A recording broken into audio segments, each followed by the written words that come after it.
te fais un récap rapide des performances françaises au JO de Milan-Cortina tous les jours sur mon compte. C'est le récap de Zach et ça commence maintenant.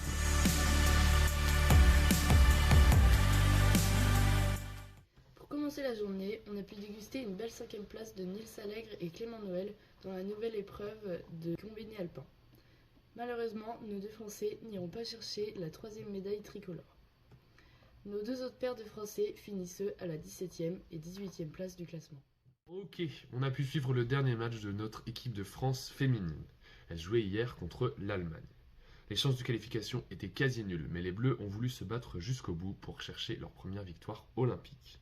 Alice Filbert fut encore magistrale avec plus de 40 arrêts, ce qui nous a offert un match très serré et les Bleus sont même allés en prolongation.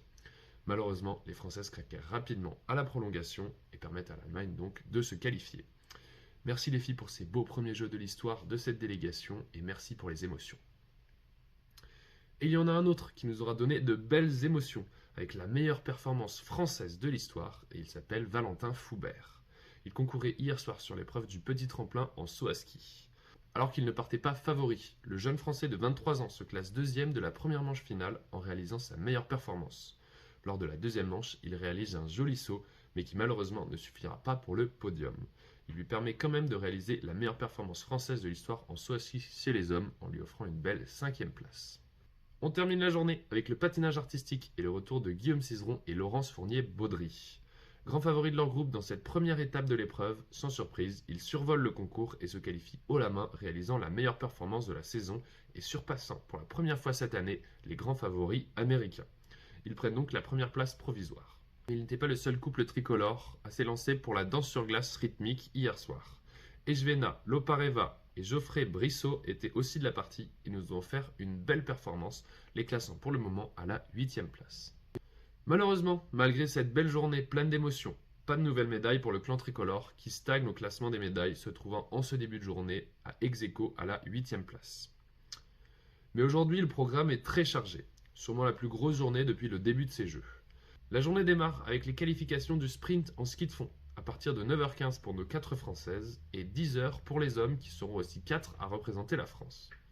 Les épreuves continueront toute la matinée avec la finale à partir de 13h25 pour les femmes et 13h40 pour les hommes. On espère y voir des Français. À 10h30, ce sera du patinage de vitesse sur piste courte avec l'épreuve du 500 mètres féminin. Notre équipe de France aura 2 représentantes dans cette première série. Vous avez peut-être suivi la nouvelle épreuve du combiné alpin chez les hommes hier. Aujourd'hui, c'est aux femmes de 6 mètres avec 3 duos de Françaises. La descente à partir de 10h30 et le slalom à 14h. 2 Français à suivre sur la piste courte en patinage de vitesse pour les séries du 1 km. Ce sera à partir de 11h10. La première épreuve de ski de boss aussi aura lieu aujourd'hui à partir de 11h15.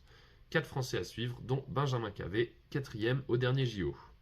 Pour nos 3 Françaises, la qualification aura lieu à partir de 14h15 dans cette même épreuve, avec notre championne olympique de Pyeongchang, Perrine Lafont. À nouveau, du patinage de vitesse sur piste courte, cette fois par équipe, avec le relais par équipe mixte à partir de midi. Finale à 13h avec potentiellement la France. À 13h30, Quentin Fillon-Maillet remet son titre en jeu sur l'épreuve de biathlon 20 km. Nos 4 génies français ont de belles chances de médaille.